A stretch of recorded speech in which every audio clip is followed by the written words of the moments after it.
Қайдасың, құлыным? Деректі повесть. Аңыраған ана даусы бас бұлақ басындық ауылдың сай-сүйегін сырқыратады. Таң атса болды. Ботасын іздеген інгендей боздаған ана ауыл маңайындағы жықпыл-жықпыл бұталарды сүзіп, шұқырларды түгендеп, зарлайды да жүреді. Күн ұзақ сарсылтқан жүрістен әбден қалжыраған кезде ауыл сыртындағы қарашы төбенің басына шығып, желкесіне түскен жаулығын жөндемей, шашыраған шашын жинамастан, төңіректі төңкере қарап отырады да қояды. Содан сілесі құрып, қалжырап, кешке қарай үйіне келіп, отар соңында жүрген жұбайы Кәдірге ас су әзірлейді. Ал Кәдір болса, жайдағы ұшқалақ мінезіне қарағанда берік жігіт екен. Сырын сыртқа шашпайтын, сабырлы жан болып шықты. Қабырғасын қайыстырған, қайғы мен тағдыр салған салмақты азаматқа тән жігермен көтере білді. Ширатылмаған арқандай арқауы босап, түтеленіп түбіті шықпады. Онан келер пайданың жоқтығына көңіл сеніп көз жетті. Екі шекесі торсықтай 3 жасар ұлының жоғалып кеткені оған да оңай тиіп жүрген жоқ. Бірақ ойға ерік берсең, жегідей жеп, арылмас ауруға шалдықтырады. Оның емі өзінің ерік күшіңді ойға қарсы қою. Ал айым болса, ана ғой, оның жүрегі нәзік, әсіресе оның өзегін өкініш өртеп барады. Міне, бүгін де қолдан құйған ескерткіштей төңіректі тінте қарап төбе басында отыр. Бейшара жынданып кететін шығар, көздің жасы да сарқылмайды екен. Өзін өзі семдіріп, құртқаннан басқа жылау не береді? Жаспен өлгендерді тірілтіп, өшкенді жаққан жанды көргенім жоқ, дейді бие сауып келген келіні, көсіліп тастай көрпе қабып отырған енесіне. Әй, бәтен-ай, шырағым, тағдыр басқа бермесін, оңай деймісің? Іші өртеніп барады ғой, лапылдап жанған жалынды құр сөзбен сөндіре аласың ба? Ол екеумізден ақылсыз жан емес, ол да ойдай өзін мүжіп, кеміріп, кемте беретін білмейді ғой деймісің? Ой, өзекке түскен құрт, қолқаңды тауысып, қолтығыңнан шығады. Ол сені еркіңе қоймайды, етпеңнен түсіріп тынуы да мүмкін. Бала адамның бауыр етінен жаралды деген емес пе? Бауырыңнан бір кесек ет кесіп алса, қандай боласың? Өліп те кетуің ғажап емес. Бала үшін айым не көрмеді? Бұрынғы байынан да бала үшін ажырасқан. Кәдірге қосылған соңда 6 жылдай құрсақ көтермей жүріп, бедеу атанғанда көрген жалғыз ұлы емес пе? Сол ұлдан қас пен көздің арасында тірі айырылуы өле-өлгенше өзекке түскен өкініш, сүйекке түскен таңба ғой. Бала қалай шығып кеткен? Мен соны әлі дұрыстап білмеймін. Көп мал өрістен қайтатын уақыт болып қалды. Ауылда қалған ақсақ-тоқсықтар бар. Күнделікті үйдің күйбеңін күйттей жүріп, кештің болғанын аңдамай қалған айым сыртқа шықса, күнделікті жататын жерінде мал жоқ. Ол тез айдап келейін деп малға кетеді. Күндегі өзімен бірге ала кететін баласы тәтті ұйқыда жатады. Ұйқысын бұзбай-ақ қояйын, оянғанша келермін деп ойлайды. Қойлар ұзап кеткен екен. Айдап ауылға келгенше биенің бір сауынындай уақыт өтеді. Үйге кірсе, бала жоқ. Өрістен Кәдір де келеді. Күн батып, қараңғылық түсіп кеткен. Түнімен айнала істеп таппай, таң біліне таяу отырған пішеншілерге хабарлайды. Тайлы таяғы қалмай істейді. Жоқ. Сол жоқтан күні бүгінге дейін жоқ. Совхоз басшылары самолет алдырып, 2 күн істетті, не өлі денесін таппады. Біреулер сол күні ауыл алдындағы қара жолмен бір мәшине өткен сияқты дейді. Бірақ анық емес. Жолдың өзі бір қатар жер. Оған бала сол мезгілде бара қойды деймісің? Машинаның дауысын естідім дейтін көрінеді. Мүмкін шөпшілердің тракторының дауысы шығар.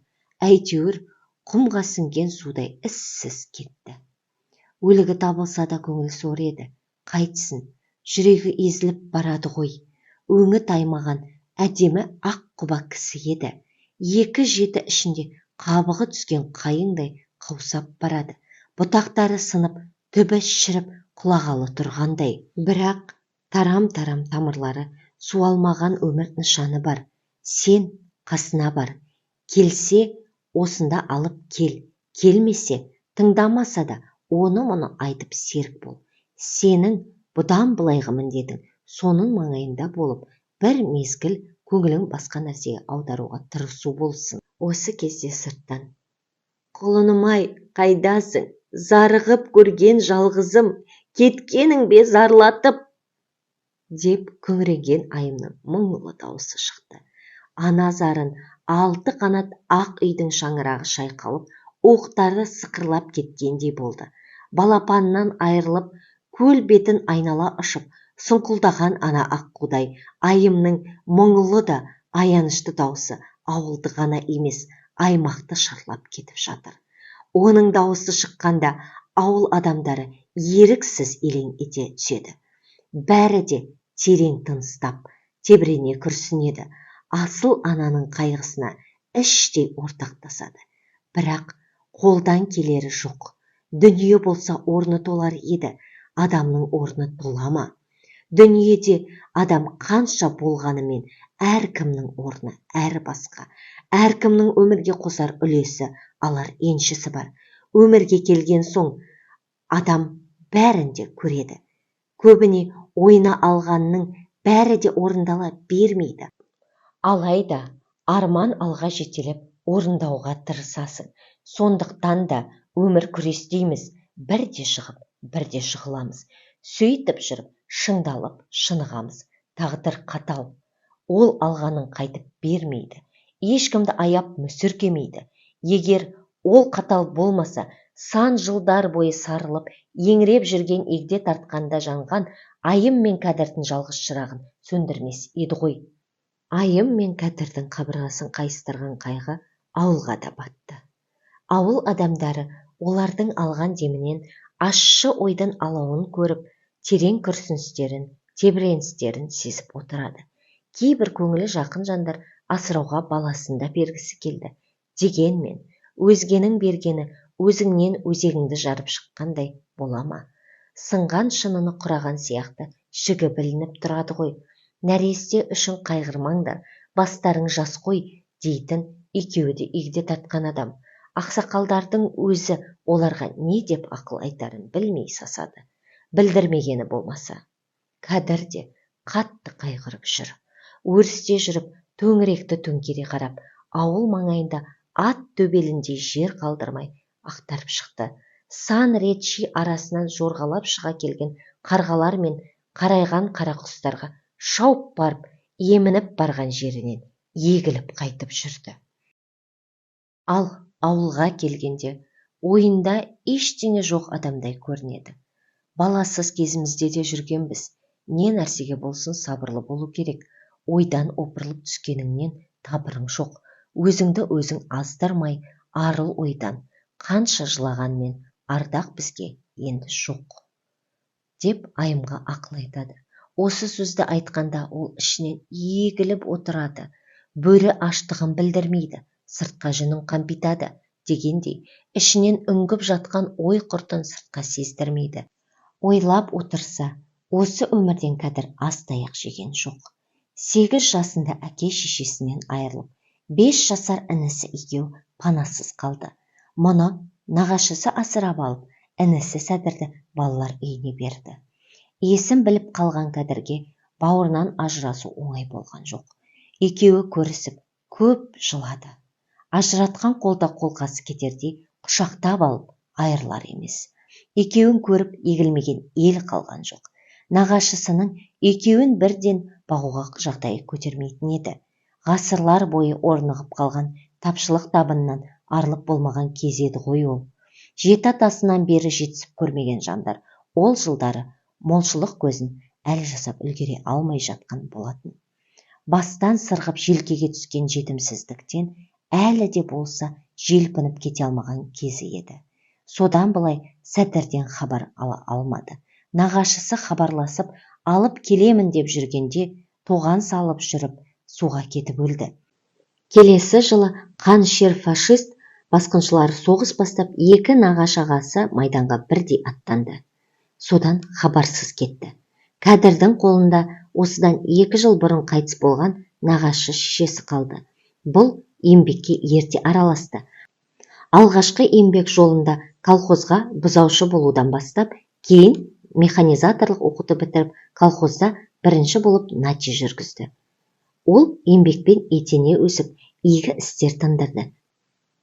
Міне, шопан болып еңбек еткеніне де 20 жылдай уақыт болды.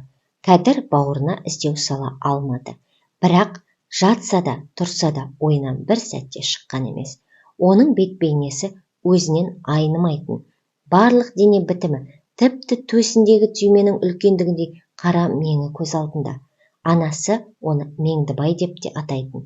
50-ші жылдардың басында Айымға үйленді. Өмірі өзгеріп, жағдайы өзгере түсті.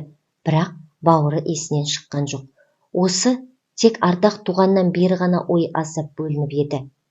Тағдыр Кәдірге мұны да көпсінді, білем. 15 жыл отасып, бала көтермей, дүниеден ұрпақсыз өтемін бе деп жүргенде көрген баласы еді ғой бұл. Ташкенттен жеміс сататындарды алып, Володяның арқалыққа келгеніне 6 күн болған. Бүгін жүк иелерін орналастырып, қайтуға қамданып жүр. Алыс сапар, азын-аулақ жол азығын алайын, өзім тамақтанайын деп, қаланың орта тұсындағы асханаға келсе, әлі ашылмаған. Көп кісі күтіп тұр екен. Ол мұны күтсе алданып қаларын біліп, вокзал басындағы асханаға келді. Поезд жүріп кеткен. Асханада адам аз. Вокзал басы көшкен ауыл, болмаса тарқаған той сияқты. Асхана ішінде көпшілік тарап, той болған үйдің ет жақындары ғана қалғандай 10 шақты кісі отыр. Володя тамағын алып бір бұрыштағы столда отырған 40-тан асып 50-ге еңкейген егде кісінің қасына келіп отырды. Тамақтануға кірісті. Асын ішіп болып, оны бойына сіңіру үшін қант салған қара шайды қасықпен шайқап қойып, асықпай ұрттап отырған Сағынай жас жігітке самарқау көз қиығын тастады. 20-дан асып 30-ға ойысқан жас жігіт алаңсыз шабытпен ас ішіп отыр. Стол үстіне қойған кілтіне қарап, шофер екенін аңғарды. Бұлардың қазір тепсе темір үзетін дершақтары ғой, деп ойлады. Ол асын апыл-ғұпыл түйдектеп жұтады. Асты асықпай ішу керек. Асығыс тамақтану денсаулыққа зиян дейтін дәрігерлер, дейді жігітке күле қарап. Шофер деген халық қашанда асығыс жүреді. Біз үшін 1 минут қымбат, өйткені бізді әр қашан іс күтіп тұрады. Сондықтан да осылай ас ішуге асқазанымыз үйренген. Қарбытып ішсең, қарын тез тояды, деп тамағын тамамдап, стакандағы шайды шайқап-шайқап 2-3 ұрттады да орнынан тұрды. Мені қаланың ортасына дейін жеткізіп тастауға қалайсың? Мына бір буыншақпен автобусқа міну қиынға соғатын түрі бар. Пойызға мінбекші едім, үлгере алмадым. Ағай, асығыс едім, Ташкентке жүріп барамын. Егер ренжімесеңіз, Ташкентке мені Қызылордаға дейін ала кетесің бе? Маған қалаға апарудан осыңыз оңай. Отырыңыз, ал кеттік онда, деп буыншақты көтерсе жөнелді. Ол жолсерік табылғанға қатты қуанды. Түн, көзге түрсе көргісіз қараңғылық. Түн пердесін айқара сырып, қос шамы ақ сәуле шашып, сынаптай сырғып бір машина келеді. Шофер жігіт ескі өмірдің бұғауында бұлқынып, босан алмай азаттық аңсаған екі ғашықтың әнін қоңырлата салып, қайырмасын ысқырып қайталап қояды. Ол қасындағы серігін көзінің қиығымен басынан аяғына дейін бір шолып шықты. Қапсаған дене қалың қасты, қара сұр кісі.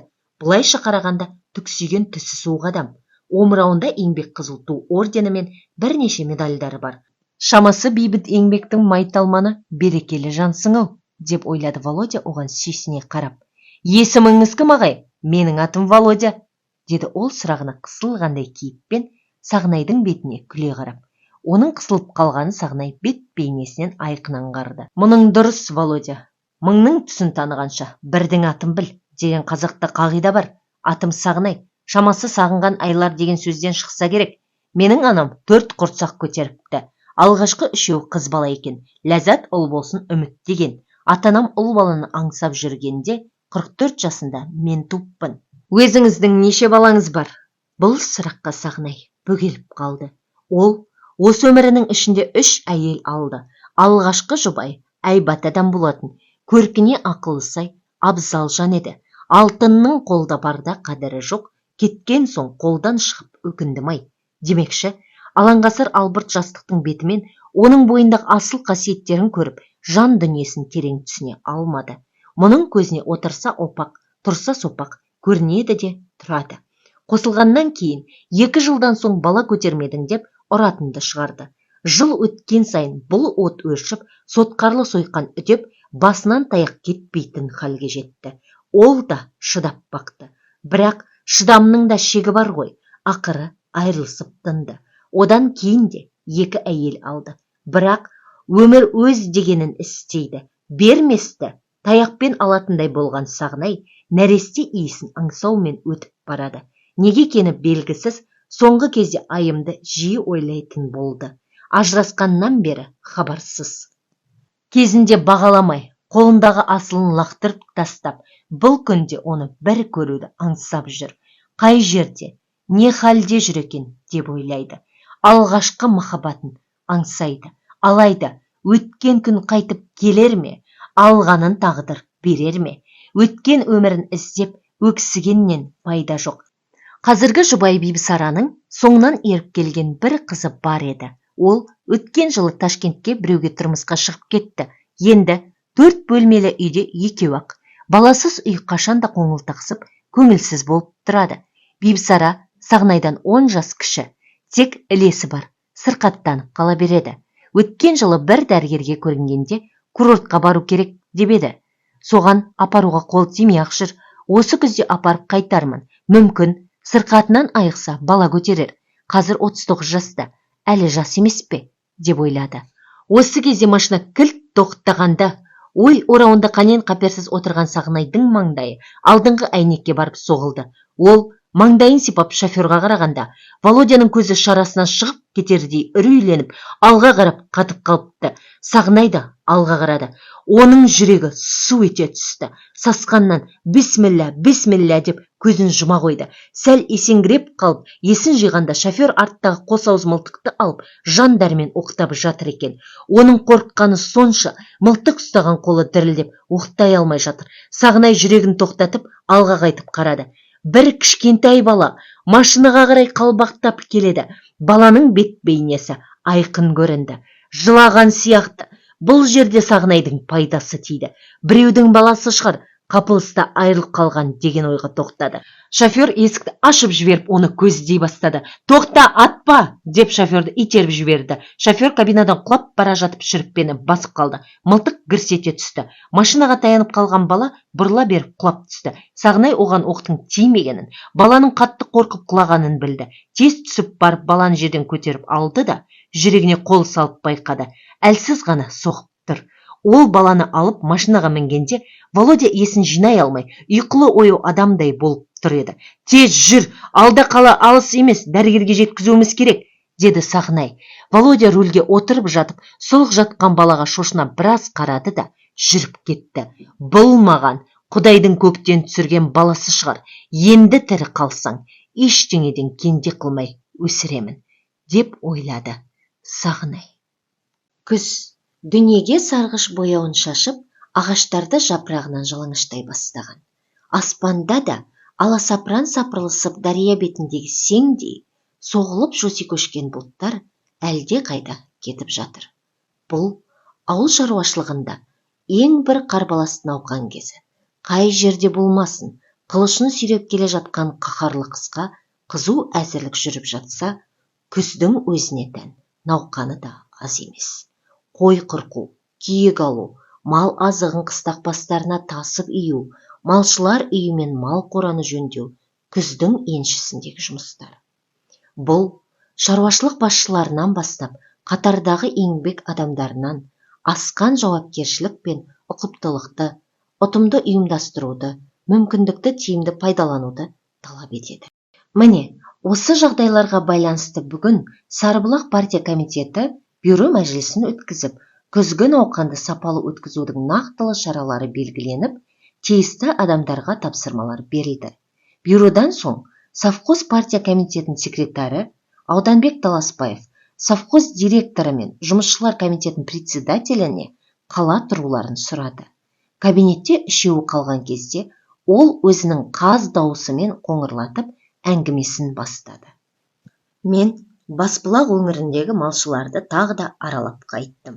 Малдары күйлі, жағдайлары жақсы екен. Совхоздың мәдени үгіт бригадасы бар. Менің алдымда ғана кетіпті. Малшылар қауымы өз іштерінен шыққан өнерпаздарға дән риза. Бүгін ауданның мәдени үгіт бригадасы барды. Олармен кеше пішеншілер қосында кездестім. Жалпы ел еңсесі жоғары. Менің байқағаным, бір шопанға қиын болып жүр екен. Ол Кәдір, жұбайы әбден қажыған, ой мүжіп таусуға айналған. Мен барсам үйінде жоқ. Қайда кетті деп қасындағы көршісінен сұрап едім, көшкен жұртқа кетті дейді. Айым көшкен жұртқа анда-санда барып қайтатын көрінеді. Ой, мен деген меңіреу адам сияқты. Менің пікірімше, күйеуімен екеуін курортқа жіберу керек. Сен Крымға путевкалар келді деп жүредің ғой. Соны осы Кәдірге берген жөн, деп жұмысшылар комитетінің председателі Мұрат Ақтаевқа қарады. Сіз қарсы болмайсыз деп ойлаймын, Атан Науқанбаевич, деп директорға қарады. Қарсы болмағанда, қазір қауырт науқанның кезі. Совхозда адам күші жетіспейтін өзіңіз де көріп отырсыз. Бір қолды екі ет алмай отырмыз. Оның отарын кім бағады? Менімше қисыны келмейтін сияқты, дейді директор. Мен оның бәрін де біліп отырмын. Оптимист адамның пессимизмге салынғаны жараспайды. Қалайда бір жағдай туғызу қажет. Әріден ойланып көрейікші. Біздің игеріп жатқан игілігіміздің бәрі адам үшін, адамның бақыты үшін. Олай болса, біз ең алдымен адам өміріне сергек қарауымыз керек. Бұл біздің ең басты борышымыз. Біз бір сәт өзімізді сол Кәдірдің орнына қойып қарайықшы. Не істер едік? Мүмкін алғашқы соққы тиген күні-ақ малды тастап кетіп отырар ма едік? Мүмкін тастамаспыз. Ал ол солай жасаса қайтер едіңіз? Жалпы бұл мәселені шешуіміз және тез шешуіміз қажет. Айым құрлыққа шыққан балықтай бірте-бірте құрып барады. Былайша нәресте емес пе? Дегенмен, көрінген соң, ол да азамат. Ойласақ оңай соққы емес. Курорт оған не береді? Жазады дейтін ауру емес. Оныкі ой салған ойран. Оған курорттың қандай көмегі тиеді? Емдейтін болса, дәрігер ауылда да бар. Онан да оған ақыл айту керек. Атан Науқанбаевич, деді партком секретары. Мұныңыз баланың сөзі дегісі келді, бірақ олай демеді. Аш адамға нанды әңгімелегенмен азық бола ма? Жыланның уы құр сөзбен қайта ма? Ой деген у. Оны бойға дарытпаудың бір-ақ жолы бар. Ол емделу. Ол курортқа барса, бірінші емделеді, екінші елмен, жермен танысып, жақсы жаманды көріп, көңілі бөлінеді. Сондықтан Кәдірдің орнына адам тауып босатуымыз керек. Сол аяқ болсын, соған мүмкіндік жоқ қой, деді директор. Қалауын тапса, қар жанады, дейді дана халқымыз. Өмірде мүмкін емес нәрсе жоқ.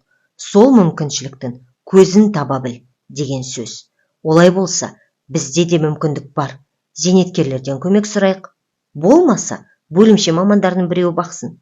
Бір айға ешкімнің ештеңесі кетпейді. Қайта өз жұмысының саласында тәжірибе жинақтайды. Тіпті болмаса, сырттан іздестірейік. Бұл арада әңгіме адам өмірі жайлы екенін ұмытпайық, деп секретарь қабағын шытты. Оныңыз дұрыс қой, мен де түсініп отырмын. Қазір күйек алу науқаны басталғалы тұр. Мал мамандарының бәрі өз жұмыстарымен жүр. Ал пенсионер дейтін қолбос пенсионер бар ма? Бәрі де совхоз жұмысында. Бірі қошқар, бірі қозы, бірі бұзау бағады. Біразы шөп науқанында жүрсе, енді бірі малшылардың үйімен мал қораларын жөндеуге көмек көрсетуде. Пенсионер әйелдердің өзі маусымдық жұмысқа жұмылуда. Ал сырттан кімді табамыз? Табылған күнде ондай уақытша адамға отарды сеніп тапсыруға бола ма? Дейді директор. Мен де өз пікірімді білдіріп қалайыншы, әрі секретарь қатты кетіп, іс шиеленісіп кетер, деген оймен жұмысшылар комитетінің председателі араласты. Иә, ойлап қарасақ, Кәдір осы совхоздың экономикасын көтеруге аз үлес қосқан жоқ. Ол өткен жылдың өзінде 8 мың сомдай пайда келтіріп, совхоздың 2 миллион сом пайдамен шығуына елеулі үлес қосты. Шаруашылығымыздың жыл сайынғы алға басып, біздің алғыс абыройға бөленуіміз ұжымының, сонымен бірге Кәдір сияқты тәжірибелі еңбек озаттарының тасқынды табысының, екпінді еңбегінің арқасы. Олай болса, бір ретін табуымыз керек қой, деп ойлаймын, деді Мұрат Ақтайлақов. Ол екеуін де тегін жолдамамен жіберген жөн. Бұл бір жағынан моральдық көтермелеу, екінші жағынан Кәдір мен Айымның еңбегін бағалағандық болып табылады. Бұл оның ісіне өрлеу туғызады. Сөзін қиыннан қиыстыратын сөз зергерлер, ақын жазушылар сияқты шаруашылық басшыларды қиын істің қисынын таба білу керек. Шаруашылықты алға бастыру үшін еңбек адамдардың жағдайына қарап, олардың көңіл күйімен әрдайым санасып отырған жөн. Еңбек адамының көңілі көтеріңкі болса, ісі де өнімді болады. Қоғам адаммен қоғам. Сондықтан да ең әуелі біз адамның өміріне сергек қарауға тиіспіз. Ол түсінікті ғой. Екеуіңіз де еңбекші қауымның қамқоршысысыздар. Пікірлеріңіздің бір жерден шығуы да сондықтан болар. Мені қинап тұрған қазіргі мынау қарбалас науқан мен қат-қабат келуі ғой. Алайда жағдай жасауға тырысамын. Мен сіздердің пікірлеріңізбен келістім, деді директор. Тек біз ғана емес, халыққа қамқоршы болу осы отырған бәріміздің борышымыз. Халық біздің қамқоршымыз. Біріміз бәріміз үшін, бәріміз біріміз үшін деген коммунистік қағиданы ұмытпауымыз қажет. Бірліксіз тірлік жоқ деген қасиетті халқымыздың даналық сөзі бар. Олай болса, біз үнемі бірлікте болуымыз керек. Сонда ғана әділетті шешім жасай аламыз. Біздің пікірімізбен келіскеніңізге рахмет. Мұны енді кешіктірмеуіміз керек. Жалпы малшыларды курортқа, санаторияға жіберіп алып тұруды алдағы уақытта да ойластырып отыру жөн сияқты. Қазір халықтың тұрмысы бұрын соңды болып көрмеген дәрежеге жетті. Қай шопанның үйіне барсаң да, кірсең шыққысыз, өзіңді кішігірім дүкенге кіріп тұрғандай сезінесің. Еш нәрсеге кенде емес. Ташкенттен шыққанына 3 күн болған Володя машина толы қауын қарбызы бар. Көктемде жүрген жолымен Арқалыққа қарай бара жатыр. Міне, тапа-тал түс кезінде Басбұлақ өңіріне ілекті. Күннің ыстығы мен аңзағынан шөлдеген жүк иелері анандай көрінген екі үйге бұрылып, шай ішіп шығуды ұйғарды.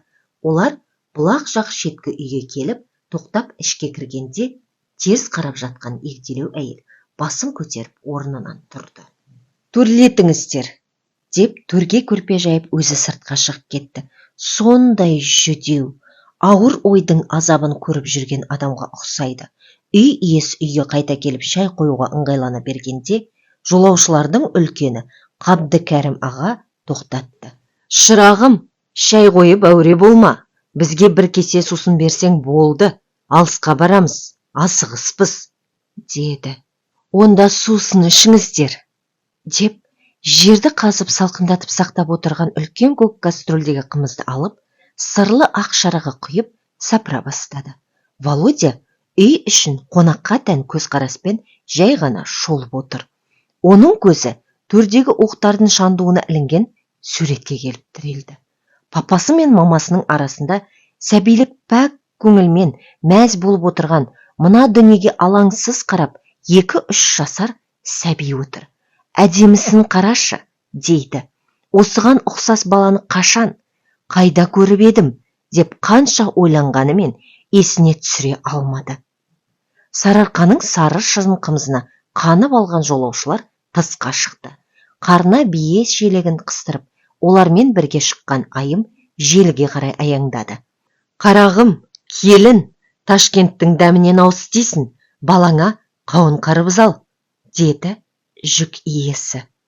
Рахмет, атай, балам жоқ.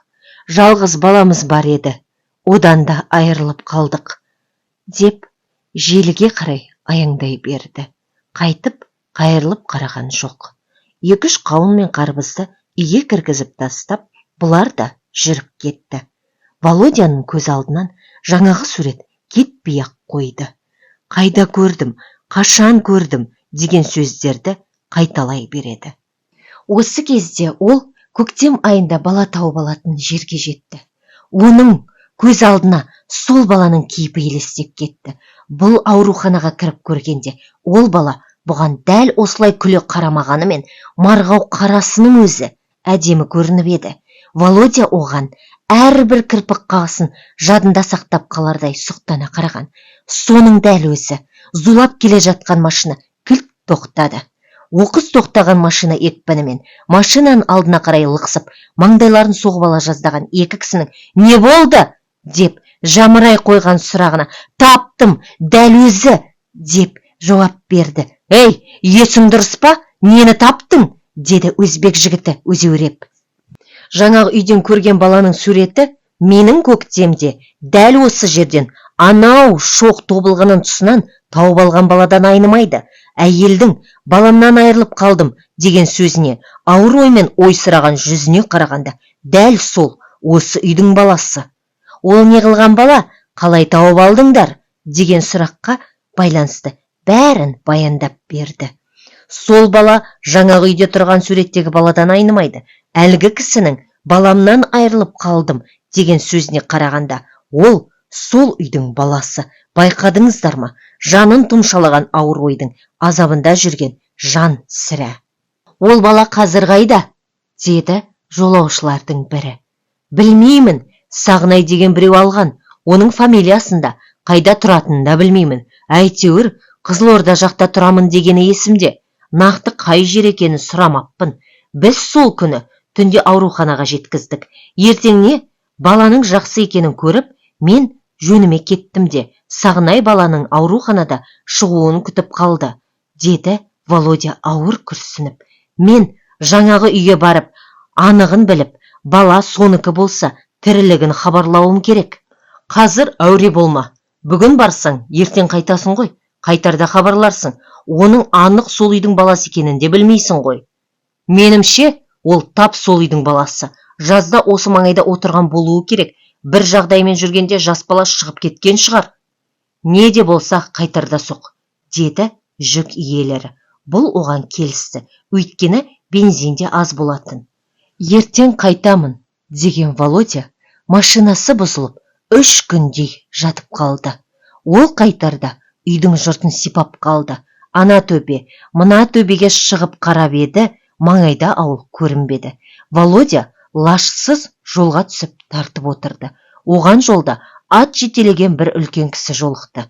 Мұның сорына ол бұл өңірдікі болмай шықты. Алайда бір шопанның бала жоғалтқанын еміс-еміс естіген екен. Бірақ кім деген шопан екенін білмейді. Бұл сөз Володяның сол үйдің баласы деген сенімін молайта түсті. Бұл енді әуелі үйді емес, баланы тауып алуға бекінді. Қызылордаға келіп, жарты сағаттай аялдаған жолаушылар пойызы қалып қоймаңдар дегендей ышқына бір айқайлап алды да орнынан қозғалды. Баяу жылжыған паровоз бірте-бірте жүрісін шапшандата түсті. Қаладан қашықтаған сайын денесі қызған жүйріктей жүрісін үдете берді. Міне, өтіп бара жатқан уақыт составындай зулап келеді. Бесікше тербетіп, жүйткіген вагон дөңгелектерінің дыбысы құлаққа әдемі бір күй әуенін әкелгендей рахат сезімге бөлейді. Купе терезесінен құшағын айқара ашқан дархан дала қиырына қиыла қарап, ортақ ой үстінде Кәдір мен Айым отыр. Екеуінің де ойында ардақ. Кәдір болса, тағдырдың салғанына мойын ұсынып, оймен омырла беруді қойған. Ендігі мақсаты Айымды ой орауынан арашылап алу. Ол үшін неге де болса әзір. Ол жалғыз ұлы ардақтан айырылғаннан бері күлкіден де ажырасқан еді. Үнемі оймен тұмшаланып, тұншығады да жүреді. Алайда кешеден бері ептеп күліп, көргендерін көмескі көңілділікпен әңгімелейтін болды. Көпшілікті көріп, көңілі бөлінген болар. Бұлттан шыққан күндей анда-санда жымия жалт еткен жанарын көргенде, Кәдір де қуанып қалады. Әңгіме тыйыла қалса, Айымның қабағына қара бұлт қайта торлайды. Сондықтан да Кәдір жоқты бардай етіп әртүрлі әңгімелер айтып, ауыз жаппайды. Айымның да бордай үгіліп ботадай боздайтын шақтары сиреп келеді. Дегенмен жүрек түкпірінде ардақтың аты жатыр. Қанша қимағанымен ана жүрегі оны өлдіге шығара бастаған. Осынша ойсыратып, Саруайымның сарабына салған, дүниеде жоқ енді, деп үміттерін үзе бастаған. Ардақтың осы вагонда өзіне таяу купеде Айымның бұрынғы күйеуі Сағынайдың қолында отырғанын білсе ғой, шіркін, онда Қырымға бармай-ақ осы арадан қайтар еді. Сағынай жұбайын жоғары жаққа дәрігерге апаруға шықты. Ол жаңа Қызылордадан осы пойызға отырды. Ардақ та өздерімен бірге. Ол өгей әке-шешеге үйрене бастаған. Сағынай болса, балаға жанын үзіп отырады. Қайда барса, қасынан екі елі қалдырмай ертіп жүреді. Үйге келсе, төсіне мінгізіп, жаңа шығып келе жатқан тілін қызықтай сөйлетеді де отырады. Ал Бибісара болса, олай емес. Балаға салқындау тұрады. Бұлайша жақсы көргенімен еміреніп, елжірей қоймайды. Мүмкін, мінезі солай шығар. Сағынайдың Бибісарада жұмысы жоқ. Бала туралы оған тіс жарып ештеңе айтпайды. Біреуді біреуге зорлап жақсы көргізе алмайсың. Жүрекке әмір жүрмейді, сондықтан да үндеген жоқ, деп ойлайды. Міне, ол Ардақты алып, купенің дәлізіне шықты. Оны көтеріп терезеден сыртқа қаратып тұр еді, өтіп бара жатқан біреу байқамай қағып кетті. Баланың маңдайы терезеге тиіп шыр ете қалды. Көрші купеде отырған Кәдір мен Айым селк ете түсіп, есікке жалт қарады. Айымға бала даусы үлкен әсер етті. Ардақтың даусынан айнымайды. Ол тез тұрып купенің есігін ашып, дәлізге қарады. Олар кіріп кетіпті. Бала даусы өзіне таяу купеден шығып жатыр. Айым тұра алмады. Сол купеге қарай беттеді. Бала даусы тіпті таныс сияқты. Жылушылап барады. Ана көздерінен ақ моншақтар үзіліп түсіп жатыр. Ентелей келіп есіктің тұтқасын ұстай бергенде, артынан Айым таста, ұят емес пе, жылап, еңіреп жетіп барғаның, деп Кәдір ұстай алып, кейін алып қайтты. Сөйтіп, анадан баласын бір төрт елідей ғана есік жасырып қалды.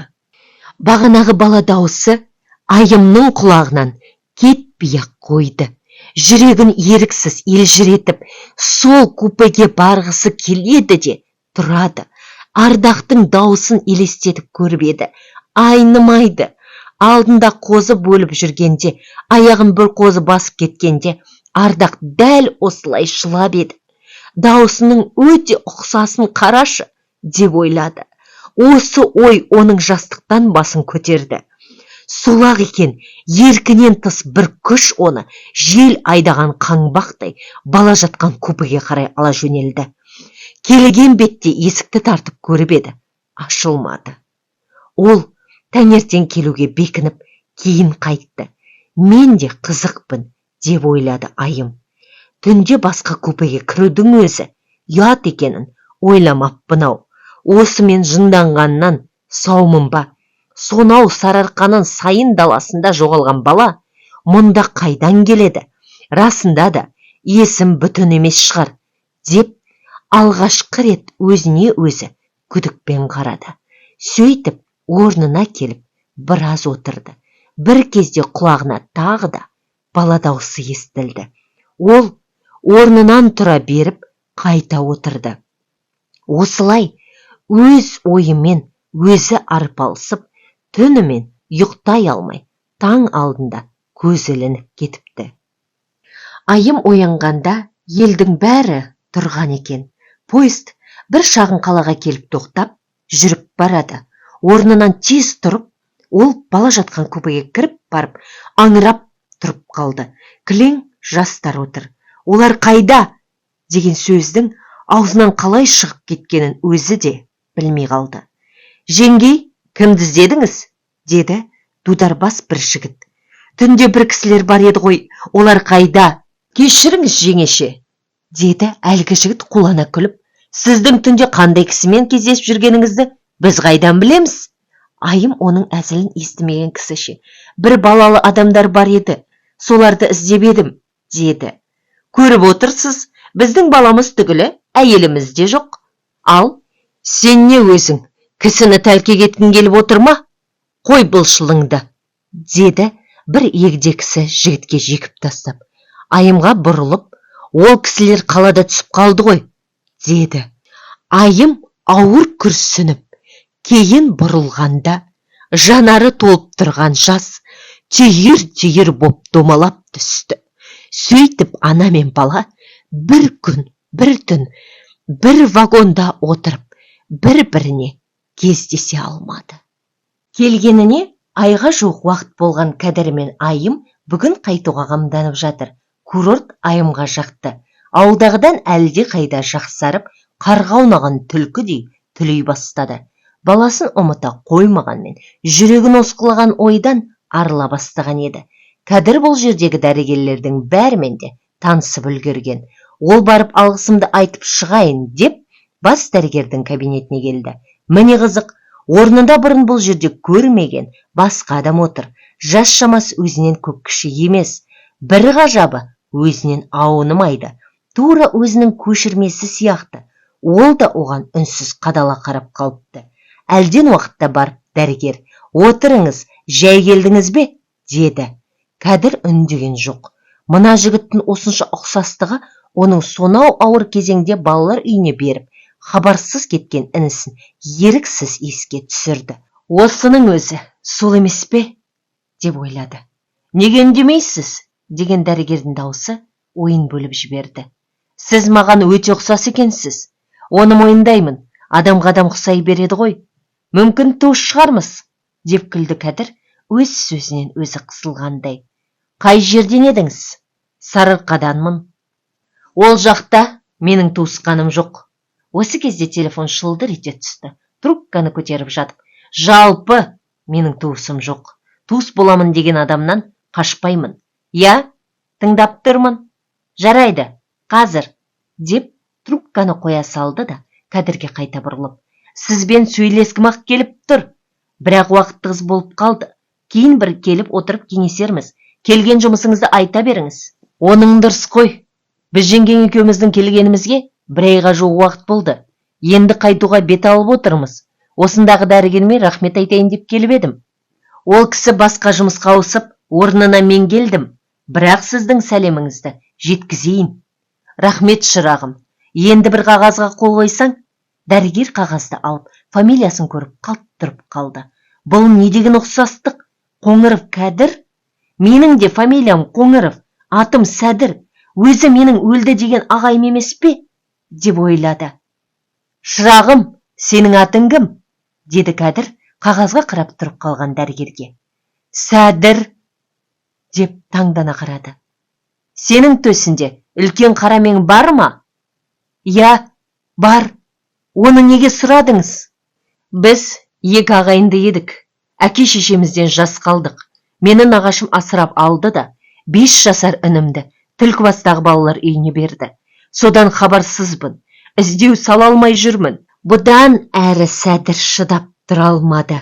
Бас салып құшақтап, бауырым деп өксіп қоя берді. Ағайынды екеуі де жылап тұр. Әлі де тұра берер меді, үстіне Айым кіріп келмегенде. Әйел таңырқап аз тұрды да бірден түсінді. Мынау жеңгең деп таныстырып үлгергенше Айым да Сәдірді құшақтап жылай берді. Әбден мауықтарын басқан ағайындылар кабинеттен асқан шаттықпен шығып Сәдірдің қаладағы үйіне тартты. Мен қараңғымын, нағашымның қолында болып білім ала алмадым. Небәрі 7 класты бітірдім. Сен үкімет тәрбиесінде өсіп, білім алып, азамат болдың. Мені неге іздемедің? Деді Кәдір інісіне зілсіз назбен. Мені Түлкібас балалар үйіне әкелді. Сол жерде айдан астам тұрған соң Кәрім деген үлкен кісі асырап алды. Мен соның тәрбиесінде болдым. Ол мені оқытты. Өзінің Әбдік деген жалғыз баласы бар екен. Шамасы сіздер құралыптас, екеумізді бірдей ұстады. Киген киімімізге дейін бірдей киіндірді. Фамилиямды ғана өзгерткен жоқ. Сосынғы өмірімнің бәрін өзгертті. Бертін келе шал мен кемпір екеуі арасына ай салып қайтыс болды. Кәрім өлер алдында баласы екеумізді қасына шақырып алып, сен екеуің екі кісінің баласысыңдар, бірақ бір анадан туғандай етіп тәрбиеледім. Сенің, деді ол маған қарап. Нағашыңның қолында жалғыз ағаң бар еді. Оны өлді деп естідім. Аты Кәдір болатын. Білетін шығарсың, деп маған қарады. Еміс-еміс есімде болатын. Ал нағашыларың, деді күрсініп. Бәрі де о дүниелік болыпты. Мұны сол жақтан келген Омар деген кісі айтты. Енді екеуің бірлесіп адам болыңдар. Сендер туыс-туғанға бармай-ақ үкімет тәрбиесіне барыңдар. Ол өз үйлерің, туыс деген ондай тәрбиелей алмайды. Сендерді ана Айдарбек деген жігіт апарып, Еркінат дегенге орналастырады. Дүниеге алаң болмаңдар. Бізге де опа берген жоқ. Бұл қу дүние. Өлмес қамдарыңды жасаңдар. Үкімет аман болса, өлмейсіңдер. Құдайға шүкір, азамат болдыңдар. Өз нандарыңды өздерің тауып жеңдер. Біреуге телмірмеңдер. Еңбектеріңе емініңдер. Еңбек етсең, өлмессің деген мәтел тегін айтылмаған. Барыға қанағат қылып, жоқты қолмен жасауға талпынған мақұл. Үлкеннен үлгі алып, кішіге үлгі бола біліңдер. Бірің іні, бірің аға болып, жұптарыңды жазбаңдар. Бірліксіз тірлік жоқ деген даналық сөз бар. Әрқашан осыны естеріңде ұстаңдар, деп өзінше өсиет айтып, сол күні көз жұмды. Өте тәуір кісі еді марқұм. Айдарбек оларға ағайын болатын. Оның 4 қыз, 1 ұлы, 5 баласы бар. Ол кез әлі де болса талай ғасырлар бойы тапшылмай тұрған тапшылықтан арыла қоймаған кез ғой. Айдарбектің де отбасы жағдайы ауыр еді. Біздің мал-мүлкімізді сатып, азын-аулақ ақша етіп берді де, өзінің қаншайым деген біздер шамалас қызы мен үшеумізді қалаға интернатқа әкеп орналастырды. Жазда Айдарбек ағайдың үйінде болып, колхоз жұмысына көмектесеміз. Ол да өз баласынан кем көрген жоқ. Сөйтіп күндер өте берді. Соғыс басталды. 1943 жылы әбдік армияға алынды. Алғашқы кезде хат жазып тұрушы еді. Кейін хабарсыз қалдым. Ауыр жұмысты бастан кешіре жүріп, соғыс аяқталған соң медицина институтына түстім. Бұдан соң Айдарбек ағайдың қолына бір жолы көштім. Менен 2 жыл кейін қаншайым да осы оқуға түсті. Екеуміз бір-бірімізге сүйеу болдық. Мен бітіретін жылы қаншайымның шешесі қайтты. Айдарбек ағай, балаларымды көз түрткі етпеймін деп әйел алмады. Біз қаншайым екеуміз бірімізсіз біріміз тұра алмаймыз. Бұл сезімнің аяғы махаббатқа ұласып, екеуміз Айдарбек ағайдың рұқсатынсыз оқуда жүріп үйлендік. Мұны одан жасырып жүрдік. Кейін ел құлағы елу емес пе? Естіпті, бірақ мұнымызды теріс көрген жоқ. Ол атаң бар ма? Деп сұрады Кәдір. Жоқ, осыдан 2 жыл бұрын жөнелттік. Өзі көз жұмғанша Болат деген келініңізге таяу баласының қолында болды. Ол Алматы жақта бір совхозда директор, оған таяу тракторист, бір қызы мұғалім, кішісі дәрігер. Менің сізді іздей алмағаным, өгей әкемнің қайтар алдында өліпті деген сөзі қамшы болды. Өміріңіз ұзақ болады екен. Өзіңнің неше балаң бар? Деді айым. 6 күшік бар. Үлкенім осыдан 3 жыл бұрын үйленген. Дабыл деген бір немерелеріңіз бар. Балапан сияқты аузын ашып, 2 қанатын қомдап ұшуға талпынған балапан сияқты тәттақ өзі. Негізі немере ыстық болады екен. Самалбек өзі мал маманы, совхозда зоотехник болып жұмыс істейді. Оған таяу Қамалбек деген жігіт міндетті әскерде, қалғандары мектепте оқиды. Жанна деген қызымыз биыл бітіреді. Жағдайымыз жаман емес. Мына москвичті былтыр алдым. Бозторғай қой үстінде жұмыртқалаған заман осы емес пе? Нешемін, не киемін демейсің. Телегей теңіз тегіншілік. Папам мен мамам марқұмдар. Осы заманда аңсап көре алмай кетті ғой. Өмір жоқшылық құрсауында өтті. Әкемнің қалай өлгенін білесің бе? Деді Сәдір ағасына. Еміс-еміс есімде. Ол кісі ауыл совет болып істейтін. Ұмытпасам осы уақыт болу керек. Ел егін науқанында жүрген. Қырман түнде өртенді. Әкем, бар ауыл адамдар сонда аттанды. Сол жолы Кәрімбай деген жасырынып жүрген байдың бандалары атып кетті. Сол байды көмпескелеген біздің әкей көрінеді. Қамбаға тыққан астығын, тау арасына тыққан малын тауып, кедейлерге өз қолмен таратып беріпті. Бұрын әкем сол байдың құлы екен, соған өшіккен. Міне, менің есімде қалғаны осы. Сәдір басын изеп мақұлдады. Осы кезде олар сап түзеген сәнді үйлері бар қалаға келіп кіріп, көк желек жамылған көшемен жүріп келеді. Мәшине әйнекті дүкеннің жанына келгенде кілт бұрылды. Міне, үйге келдік, деді Сәдір 5 қабат үйдің жанына тоқтап жатып. Сағынай жұбайы Бибісараны емдетіп санаторияда 24 күн болды. Ол Бибісараның соңынан еріп келген Ташкенттегі қызына соға кетпек болып, сонда келгеніне 1 жеті болған. Ертең еліне қайтпақшы болып, біраз көше аралап көк базарға келді. Баласына бір жеміс әперейінші деп, Таңдап келе жатқанда сан сапалақ адамдар арасынан соқтығысып қалды. Жалт қарағанда Володя мұны тани кетті. Ой ағай, амансыз ба? Бұл жақта не қып жүрсіз? Қызыма келіп едім, сені тани алмай тұрғаным, деді Сағынай орыс жігітіне қарап. Не, сіз айналдырған 3-4 ай ішінде ұмытып үлгердіңіз бе? Мен Володямын ғой. Анада бала тауып алғандағы шофер. Ол жігіт қайда? Кешір шырағым, танымай қалғанымды. Біз есте сақтау қабілетіміз азайып келе жатқан жандарымыз ғой, деді. Осы кезде баланы ертіп, жұбайы мен қызы да келді. Ол азамат міне Володя, Ардақты көтеріп бетінен сүйді. Нағыз азамат, аты кім? Толик. Молодец, Толик, мен сені шайтан шығар деп атып тастай жаздадың ғой, деп маңдайынан иіскеді. Басқа ештеме айтпады. Ал, үйге жүріңіздер, қонақ болыңыздар, біздің жанұямызбен де танысып білісіңіздер, деді Володя Сағынайға. Бірақ Сағынай ертең жүретінін ескертіп, рахмет айтты. Қызымен таныстырмақ болып еді, оны танитын болып шықты. Сол автобазада екінші бухгалтер екен. Арада жыл өтті. Кәдір мен Айым бұл кезде ауыр ойдан сәл де болса жеңілдегендей еді. Інісінен алған берік үйдің ішін думандатады да жүреді. Ол бұларға тез бауыр басып кетті. Кешке малдан келген Кәдірдің ермегі сол. Төсіне мінгізіп алады да, сөйлетіп Айым екеуі тілін қызықтайды. Кім баласысың? Папаң мен мамаңның аты кім? Кәдір, мама аты Айым. Нешедесің? 4-темін. Өскенде бізді қалай асырайсың? Нан берем, қант берем.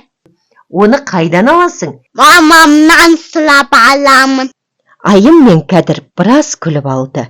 Мен нан бермеймін, онда қайтесің? Онда папам екеуіміз сұрап аламыз. Солай ма, папа? Дейді. Қызықты қылығымен, тәтті тілімен үйді базар етеді. Алайда Айым Ардақты ұмыта алмады. Анда-санда көз жасын сығып алады. Жуырда Кәдір москвич алды. Бұл еңбегінің жемісі. Жыл сайын отар соңынан отар өргізіп келеді. Биыл еңбегі ерекше бағаланып, еңбек қызыл ту орденін алды. Жағдайлары жақсы. Дегенмен, бірдеңе жетіспей, бір үзігі жалғанбай тұрған сияқты болады да тұрады. Бұл тұста Сағынайдың үйінде де өмірі болмаған өзгеріс болып, жарық дүниеге жаңалық келді. Сан жылдары бойы сарылып күткен қуанышына қолы жетті. Олар Сағыныш атты нәресте көріп, Сағынай 50 жасында алғаш рет өзгенің ортағы жоқ өз баласына әке болды. Сонау Қара теңіз жағалауындағы санаторияда емдеген дәрігерден бастап шақырып той жасады. Бұл тойға Володя да келді. Сағынайдың көңілінде осы тойға тағы да 1-2 адам қатысуға тиісті сияқты. Бірақ олар кімдер екенін есіне түсіре алмай біраз жүрді. Ол адамдардың кімдер екендігін Толикті көргенде барып есіне түсті. Шіркін, кім екенін білсем, бүгін сенің ата-анаңды да шақыртып, осы тойға қатыстырып, іс жолың құтты құлыным, сені өздеріне табыс етер едім. Қиса сұрап алып, оларды бірге туған бауырымдай көріп кетер едім-ау, деп ойлады. Бұл ойын сыртқа шыққан Володяға айтты. Әрине, дұрыс-сақ болар еді, деп өткен жылы бір үйден осы баланың суретін көргенін айтып қала жаздап, тағы да айтпады. Адам көп жиналды. Той кафеде өтті. Сағынай бірнеше жыл ауыл шаруашылығында агроном болып істеп, қазір облыстың бір мекемесінде бастықтың орынбасары болып істейді екен. Оның ұжымына құрметті адам екені көрініп тұр. Июль айының іші, Ташкенттің ыстығы алаулап тұр. Кезекті сапардан келген Володяға екінші бухгалтері Райхан жолықты. Әлденеге сасып, репеті қашып жүр екен. Ол Володяны қаға-маға автобаза директорының кабинетіне қарай өтті. Райхан Сағынаевна, саламатсыз ба? Неге мұнша аптығып жүрсіз? Деп сұрады Володя. Ой, Володя, жағдай жаман. Әкемді машина қағып кетіпті. Соған рұқсат сұрағалы келіп тұрмын, деді. Володяның ойына сол сәтте Толик түсті. Егер Сағынай олай-бұлай болып кетсе, оның халі не болмақ, деп ойлады. Осы ой оны кейін де жиі мазалайтын болды. Оны жолдасы Сергейге айтып еді, ол мазақ етті. Сен немене? Танымайтын, білмейтін біреудің қаңғып жүрген баласы үшін уайымдайсың. Өзің жынданғанбысың? Мүмкін қазақ әйелің бар шығар. Ол содан туған бала шығар, деп әзілдей күлді. Есек, қашанда есек болып қалады. Мен досым деп саған ақыл салып, бір азаматтың тағдыры жайлы айтып тұрсам, сен келеке етесің. Сен баладан өспей, осы қалпыңмен туа қалып берің, өз басыңнан өзгені ойламайтын өгіз, деп қатты ашуланды. Сергей не дерін білмей сасып қалды. Володя үйіне кетті. Ол өзінің жұбайы Галяға айтты. Баланың басынан кешкенін айтқанда, Галя жылап отырып тыңдады. Ол да ана ғой. Ана сезімі қашанда нәзік келеді емес пе? Менің азаматтық борышым, деді Володя әңгімесін аяқтай келіп. Сол баланың ата-анасын тауып, екеуін табыстыру, сонда мен жайлы өмір кітабының бір бетіне бір отбасын қуанышқа бөледі, бақытты етті деген сөздер жазылар еді. Азамат өзі бақытты болып қана қоймай, өзге біреуге бақыт сыйласа, ол шын бақытты жан. Өзге біреудің бақыты үшін өз бақытын құрбан еткен адам мәңгі өлмейтін, ол мәңгі бақытты адам. Олай болса, мен сол баланың әке-шешесін тауып, бақытты етуім керек сияқты. Мұныңа мен де қосыламын, деді Галя. Онда ертең солай қарай жеміс апаратын адам бар ма? Соны іздестіруім керек. Арада бірнеше күн жүріп, жолайғы қалаға жүгін түсірген Володя Сарбұлақ совхозына бет түзеді. Ол босада бет алып шыққан соң, өзіміз дейін, милицияны араластырмай қоя тұрайын, деп түйді. Володяның ойы анадағы жұртын сипап қалатын үйді табу. Ол өңірдің Сарбұлақ совхозныкі екенін білетін. Ол совхоздың парткомына кірді. Я, Шырақ, отыр, жүк әкеліп педің, деді қолына ұстаған машина кілтіне қарап, шофер екен аңғарған Ауданбек. Қаладан совхозға жүк әкелген шофер ғой деп ойлады. Жоқ, жүк әкелгенім жоқ, ағай. Мүмкін үлкен қуаныш әкелуім. Я, онда қадірлі қонақ болдың ғой, айта бергәні. Володя ойланып қалды. Мен қуаныш әкелдім дегенім не? Анығына жетпей жатып. Тіпті бар ма, жоқ па ондай адам? Ай, аңқылдаған ашық ауыз бұнау, деп кейді өзіне өзі. Айтсаңшы енді ынтықтырмай. Сіздерді қуантама, қуантпайма, көзім жетпейді. Егер артық айтсам, кешіріңіздер. Айтып қойған соңғылыққа, реп қойған сойғылыққа жақсы дегендей. Сіздердің совхоздарыңызда өткен жылы бала жоғалтқан адам бар ма? Партком орнынан қалай ұшып тұрып, жігіттің қасына қалай келген өзі де білмей қалды. Я, бар, ол қайда, тірі ме? Деп қуанғаны соншалық сөйлей алмай тұтығып қалды. Тірі, деді Володя сабырлы үнмен. Содан соң бастан аяқ болған оқиғаны бүге шігесіне дейін қалдырмай айтып берді. Осы сапар сол адамды арнайы іздеп шықтым, деп тәмамдады сөзін. Айналайын, бауырым, азаматсың, саған айтар алғысымыз шексіз. Сенің жасаған жақсылығың мынандай деп айтуға тіл жетпейді, деп Ауданбек Володяны құшақтап сүйе берді. Ол кімнің баласы? Өзің жаңа, соғып, сусын ішіп аттандым. Баланың суретін көрдік деген үйдің баласы. Ол совхозымыздың озат шопаны, Кәдір Қоңыров деген кісі. Биыл еңбек қызыл ту орденімен екінші рет наградталып, москвич алды. Сол сағатта партком активистерді тегіс жинап алып, мынау қуанышты хабарлады. Кешке қарай совхоздың активистері Володяны мінгізіп алып, екі жеңіл машинамен Басбұлақ өңірінде отырған Кәдірдің үйіне тартты. Ойламаған жерден келген қуаныш қорқыныштан да қауіпті. Байқаңдар, айымның жүрегін жарып алмайық, деді директор. Аяңдап айлар, жылжып жылдар өтті. Шопан малшылар ауылы жайлауда отыр. Кәдірдің үйі Басбұлақ басындағы өзінің байырғы жұртына келіп қонған. Ауыл сыртындағы Қараша төбе басына күніне бір шығып тұрмаса, айымның көңілі көншімейді. Өйткені ол төбе кешегі қайғылы кездегі серігі болды. Ұзақты күндерін сол төбенің басында өткізген. Аңсаған арманына сол төбе басы жеткізетіндей көріп, 6 қанат ақ үйге сыймай, таң атса болды. Дүниені жанары толғанша шолып, төбе басында отыратын сәттерін бір сәтте естен шығарған емес. Шынында да ол қуанышты хабарды да осы төбе басында естіген еді. Сондықтан да айым үшін жер бетіндегі ең қасиетті жер осы бір көзге қораш қараша төбе. Басында 3 обасы бар. Біреуі үлкен, екі жағындағысы кішкентай. Екі баласын жетелеп келе жатқан анаға ұқсайды. Екінші обаны кейін тұрғызды. Айымның өзінше жасаған ескерткіші еді. Әрине, оны бұл өңірдің адамдары жақсы түсінеді. Сондықтан да тұсынан өтіп бара жатқан ауыл адамдары оны айымның қарауыл төбесі дейді. Кейін бұл жер осылай аталып кетті. Төбенің басындағы обаларды көргенде, әне, екі баласы екі жағында айым тұр, дереді. Тосын жандар бұл сөздің астарында қаншама қайғы, қуаныш жатқанын қайдан білсін. Міне, айым сол төбе басындағы өзі қалаған ескерткіштері қасында тұр. Анадай жерде екі бала жарыса жүгіріп қызғалдақ теріп жүр. Екеуін екі кісінің баласы деп ешкім ойламас еді. Егіз туғандай. Екеуінің әкесі бірге туған соң айырмасы қанша. Айымның көңілінде ешқандай татау жоқ. Әне, екеуінің қолында екі шоқ гүл бар. Мамаларына қарай жүгіріп келеді. Олар келген бетте гүлді айымға ұсынды. Екеуін екі қолына көтеріп алған ана кезек-кезек сүйеді. Ал балалар мамаларының омырау түймесінің астасқан жеріне гүлдерді қадап қойып, мәз болып жамырай күледі.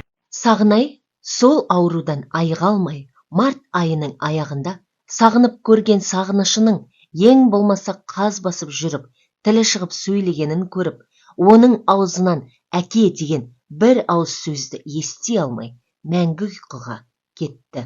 Әрине, тағдырдың мұнысы әділдік емес, бірақ бізбен ақылдасып, біздің тілімізді алама, өз дегенін істейді. Кәдір мен айым Артақ пен Берікті алып, Сағынайды қайтпас сапарға шығарып салуға барып қайтты. Марқұммен қоштасуға Сәдір мен Володя да жанұяларымен келді.